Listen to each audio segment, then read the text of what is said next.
si Jehová no edifica la casa, en vano trabajan los que la edifican.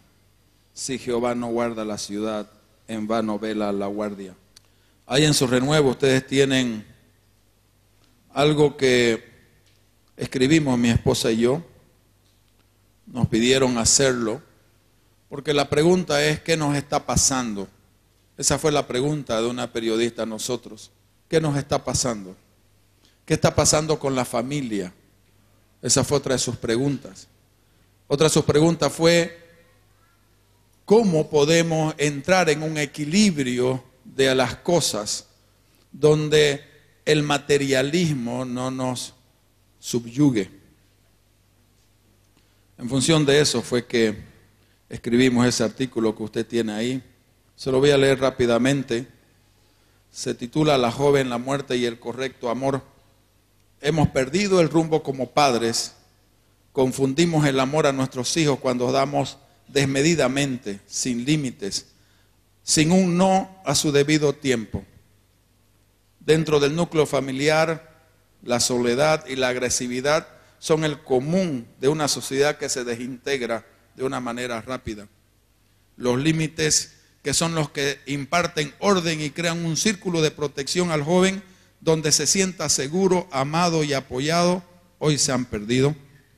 Y en el corazón del joven se ha generado un vacío y sensación de abandono ante la ausencia de aquellos valores que sostienen la familia. La joven y su muerte dependieron de muchos involucrados. Este es un momento en el cual Dios nos da la oportunidad de pensar sobre nuestra forma de vida como sociedad. La mayoría de los seres humanos tienen temor de la muerte y a todos los seres humanos nos impacta la muerte de alguien, especialmente cuando se da en situaciones, en circunstancias no esperadas y trágicas. La muerte está en la soberanía de Dios, así como la vida, pero creo que la forma en que morimos muchas veces depende de nuestros actos. Y esas acciones están regidas por la responsabilidad que nos ha sido enseñada a través de los límites colocados por nuestros padres. También es mi opinión que toda muerte tiene un propósito para la vida de los que quedamos vivos. La muerte de la hija de Jairo tuvo el propósito de que Jairo crea en el Señor Jesucristo. Lucas 8:50. La muerte de Lázaro tuvo el propósito de que los discípulos crean que Jesucristo es la resurrección en la vida. Juan capítulo 11, 14 y 15. La muerte de nuestro Señor Jesucristo tuvo el propósito de liberarnos a toda la humanidad de la esclavitud del pecado y andemos en vida nueva, dice la palabra de Dios en Romanos 3, capítulo 3, versículo 4 al 6. Así también la muerte de todo ser amado, familiar, amigo, tiene un propósito en la vida de los que quedamos. La muerte de la joven tiene un propósito en nuestra sociedad. Y si esta sociedad no lo entiende así, su muerte será en vano. Las circunstancias que rodean esta trágica y triste muerte nos muestra un total descontrol en nuestras familias. Nos muestra padres que han tomado la decisión de renunciar a su autoridad dada por Dios, una autoridad que implica la responsabilidad de guiar, de instruir, de colocar límites, de disciplinar a nuestros hijos. Esta renuncia es egoísmo, no es amor a nuestros hijos. Proverbios 13:24 dice que el que ama a su hijo lo disciplina. Todos los que somos padres vamos a dar cuenta de no haber asumido la responsabilidad que implica esta autoridad. El amor es una decisión de vida o de muerte, que su muerte no sea en vano. ¿Sabe? La muerte es un misterio. No sabemos cuándo va a venir, no sabemos de qué manera va a ser. Hay circunstancias en que no sabemos por qué suceden, por qué un piloto se tranca en una cabina y estrella un avión y mueren cientos de personas. No sabemos por qué otra gente estrella aviones en edificios y mueren miles de personas. Que ni siquiera se imaginaron que ese día, en esa acción, en esa circunstancia de su vida, iba a ocurrir su muerte. No sabemos, no manejamos esas cosas. Pero hay muchas circunstancias en que la forma en que morimos sí depende de nuestras acciones y nuestros actos. Desde los temas más simples. Si una persona muere del corazón por tener una mala alimentación, es una acción de la persona. Si una persona lleva su auto a 200 kilómetros por hora y se estrella, es una decisión de la persona. Si una persona fuma sabiendo que eso es dañino y muere de cáncer, es una decisión de la persona. Hay muchas circunstancias donde viene la muerte en la forma en que morimos, en que dependen de nuestras acciones. Yo tengo la sensación, esto es algo muy personal, de que el corazón de Dios con respecto a la muerte era que todos sintamos ese momento en que Dios nos llama y podamos morir en paz, no trágicamente. Un versículo que está en Génesis dice, y caminó Enoc con Dios, y de ahí desapareció. Está en Génesis capítulo 5, versículo 24. Caminó pues Enoc con Dios y desapareció porque lo llevó Dios. Llegó su tiempo y se lo llevó Dios. Llegó un momento en que Elías sabía que iba a llegar su tiempo y le dijo a su discípulo, le dijo, hoy es mi tiempo, no puedes venir conmigo, Eliseo. Y le dijo, voy a estar contigo. Y de repente vino un carro de fuego, dice la Biblia, y lo arrebató. Llegó su tiempo. Después de sufrir mucho porque decidió hacerlo en amor, cuando le llegó la hora, nuestro Señor Jesucristo dijo, en tus manos encomiendo mi espíritu. Yo de verdad creo que Dios desea de que las personas puedan, llegado el día y la hora, decir gracias Señor, en tus manos entrego mi espíritu y morir en paz y no trágicamente. ¿Sabe? Yo no creo que en el corazón de Dios desea que haya una familia llorando, como está ahora, llorando la tragedia de la pérdida de una hija de 16 años, sufriendo, queriendo morirse, no sabiendo qué hacer, buscando explicaciones, clamando a Dios, en algunos casos renegando de Dios. Yo no creo que Dios en su corazón tenga esa intención con nadie. Y por otro lado, no creo que la intención de Dios sea otra familia llorando y preocupada por el futuro de un joven. Yo no creo que el corazón de Dios sea de que un padre hasta pueda ir a la cárcel para que su hijo no vaya, pensando en el futuro de su hijo. Ese no es el corazón de Dios. Pero estamos viviendo una sociedad de extremos. Estamos viviendo una sociedad sin límites. Estamos viviendo una sociedad donde lo único que está importando son las vanaglorias de la vida. ¿Cómo me autogratifico? ¿Cómo suplo mis deseos fruto de la concupiscencia? ¿Cómo la paso bien, no importando las consecuencias después? Eso es lo que estamos viviendo hoy. Y la gente no está entendiendo eso. Escuché un comentario después de la concentración del día viernes de una jovencita que decía, yo no quiero que suspendan las confras. Y unos padres estaban riendo de eso. El tema no es las confras, el tema es cómo yo educo a mis hijos y cómo yo como padre y madre asumo la responsabilidad que Dios me dio. Ese es el tema. Es hacia adelante. ¿Sabe? Si se suspenden las confras, los juntes y los no sé qué, van a inventar otra cosa, le van a poner otro nombre. No importa qué, van a ir a otro lugar, porque el tema no es lo que hacemos, el tema es por qué lo hacemos, por qué no tenemos principios de Dios grabados en nuestro corazón. Ese es el tema. No entendemos esa responsabilidad y cómo Dios quiere que construyamos familia. ¿Sabe?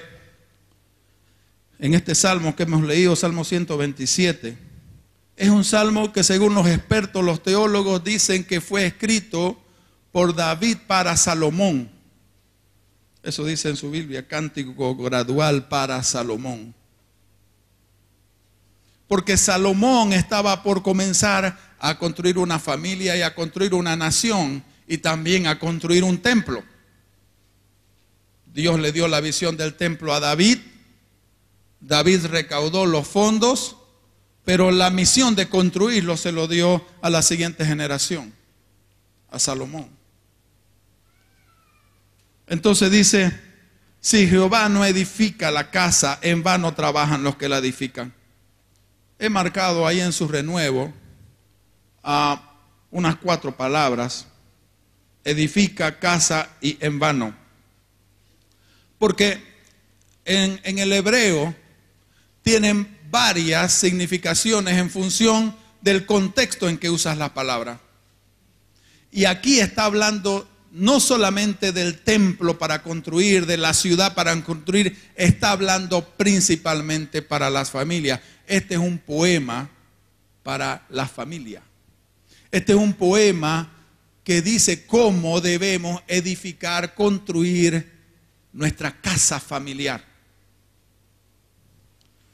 Edifica, baná, significa literalmente construir, pero también significa tener hijos, adquirir hijos. ¿Por qué? Porque cuando adquieres hijos, estás construyendo una familia, estás edificando. Y casa es la palabra bayit, significa específicamente familia, significa lo físico, una cabaña, una cámara, la cárcel, la cocina, la casa, dependiendo dónde usa esa palabra, en el contexto que la use, significa familia, significa hija, significa linaje. Entonces cuando dice, si Jehová no edifica la casa, está diciendo, si Jehová no está presente en la adquisición de tus hijos y en la construcción de tu familia, vano, dice. Desolación, culpa, ruina, idolatría, inutilidad, calamidad, destrucción. Todo lo que haga va a ser destruido. ¿Por qué? Porque no tiene cimientos, no tiene fundamentos, no está arraigado en la roca como cimiento que es los principios, que es nuestro Señor Jesucristo. Si Jehová no edifica tu casa, todo se va a destruir porque no tiene que la sustente. Así es como comienza. Entonces, lo que dice ahí es que debemos de buscar en qué principio estás educando a tus hijos. No existe otro principio verdadero como ley de vida que la palabra del Señor. No existe otro. No existe otra filosofía, no existe otra psicología, no existe nada que de verdad te sustente de una manera que tus hijos, tu familia pueda crecer hacia lo alto, construirse de una manera sólida de generación en generación. No existe otra manera y esta sociedad lo debe entender. Porque hay 3 cosas que nuestra sociedad ha cambiado. La primera cosa que ha cambiado es el autosacrificio como un valor. Lo ha cambiado por la autogratificación. La otra cosa que ha cambiado como valor es que la Biblia es la palabra de Dios. Ahora es un libro escrito por hombres. Ahora no es la verdad absoluta. Ahora es un pensamiento filosófico. Y eso está equivocado. La Biblia es la palabra de Dios, es palabra de vida, es lo único que nos puede sustentar. Y la tercera cosa que hemos cambiado como sociedad es que el matrimonio no es un pacto. El matrimonio es un arreglo, un contrato que puede ser roto. Eso es lo que hemos cambiado en nuestra sociedad. Debemos volver a eso. Debemos volver a que la Biblia es principio de vida dado por Dios. De que el matrimonio es un pacto ordenado por Dios. Y de que el Señor quiere el autosacrificio por los otros. Y no la vanagloria de la vida. El otro versículo en el Salmo 127, 4. El versículo 3, perdón. Herencia de Jehová son los hijos, cosa de estima el fruto de tu vientre. Herencia, la palabra herencia significa propiedad de Dios. Tus hijos no son tuyos, son de Dios. Entonces vos sos administrador, vos sos mayordomo. Y aquí viene una responsabilidad. Todo mayordomo tiene que rendir cuentas al dueño de lo que le fue dado en administración. Nosotros los padres necesitamos entender que tenemos mayordomía y eso implica una responsabilidad ante Dios de cómo nosotros eduquemos a nuestros hijos. La palabra herencia en el hebreo es nakhalá, algo heredado, reliquia de familia, patrimonio, posesión. Y dice herencia de Jehová, propiedad de Dios, posesión de Dios, reliquia de familia de Dios. ¿Sabe cuando lees Malaquías 2:15? ¿Por qué hizo el uno? Habiendo en él tanto espíritu, porque buscaba una descendencia para Dios. Está hablando del matrimonio y la familia. Entonces vamos a rendir cuenta de esas cosas. Ustedes jóvenes que están hoy aquí, que me están escuchando, cuando se casen y tengan hijos, eso es el matrimonio, es una responsabilidad de mayordomía delante de Dios. Es desde hoy que hay que pensar eso. El problema es que nos casamos y no pensamos qué es lo que significa el matrimonio. Y de ahí comienzan los grandes errores en la vida de las personas.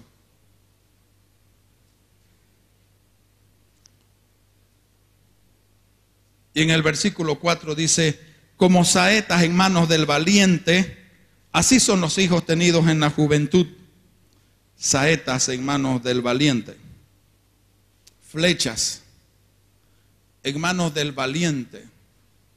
El valiente está hablando de un hombre poderoso, esa traducción valiente, un hombre poderoso. ¿Quién es el valiente en este versículo? No son los padres, es Dios. ¿Para qué se usa una flecha? Para alcanzar un blanco. Las saetas son tus hijos. Y la idea de este poema es de que Dios tiene un propósito para cada persona que nace. Dios tiene un gran propósito, un gran llamado para tus hijos, para tus hijas. De que lo tienen que alcanzar ese propósito en su vida. Pero un valiente, un arquero que tiene sus flechas, necesita un arco. Eso somos nosotros. Un arco tiene dos componentes. La pita, la soga, lo que se llame, que une las dos puntas del arco y el marco del arco. Ahora, si van ahí a los amigos esos que hacen tiro al blanco, el arco necesita dos cosas importantes: centrado y tesado. Centrado y tesado, perfectamente, para que cuando el arquero dispare, esa flecha alcance su destino. Cuando ese arco no está centrado, no está tesado, no importa si el arquero tiene el mejor ojo en la mira, no va a llegar al blanco. ¿Qué significa eso para nosotros? La integridad, la rectitud de los padres tiene como consecuencia que nuestros hijos cumplan su destino o no lo cumplan. Dios tiene y ha puesto el ojo en ese blanco y está direccionando a tu hijo a cumplir ese destino final, a alcanzar el blanco.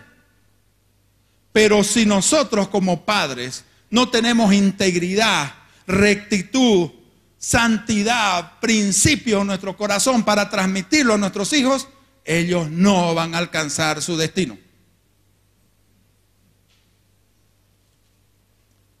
Le voy a dar una contraposición a eso. ¿Sabe cuál es la palabra pecado en la Biblia en griego? Hamartano. Es en griego. ¿Y sabe qué significa? Está traducida como pecado. Significa errar el blanco. Significa no participar del premio. Especialmente moralmente. Significa pecar, cometer pecado, practicar el pecado. El pecado es no dar en el blanco, no hacer lo correcto, no llegar donde tenés que llegar. Si no hay principios, si no hay integridad, si no hay rectitud que enseñes a tus hijos, van a ir al pecado, van a errar al blanco, no van a llegar a su destino, van a pecar. Y el pecado trae muerte.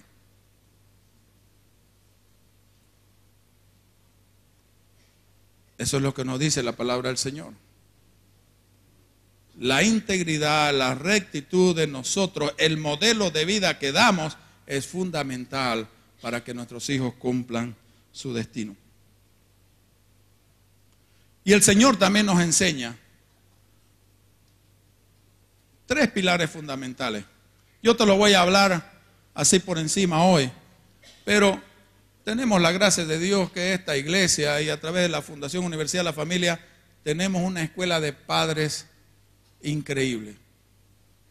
Pero la mayoría, inclusive los miembros de la iglesia, no asisten.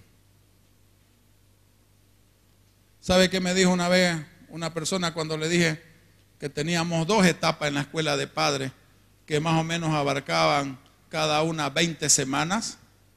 Y me dijo, muy largo. ¿No tenés algo más cortito? Y le digo, no tengo, porque el Señor todavía no me ha regalado un microondas de padres. Todavía no podemos en la iglesia ser padres en 3 minutos, no podemos. Porque el ser padre implica un sacrificio. Porque toda responsabilidad implica un sacrificio. Y ahí están las herramientas para capacitarse, para tener rectitud, integridad, saber cómo hacerlo. Tienes que emplear tiempo en ello. Tienes que pagar el precio para ser padre, para ser madre. 3 pilares. Proverbios 6:20. Búscalo en tu Biblia. Proverbios capítulo 6, versículo 20 al 23.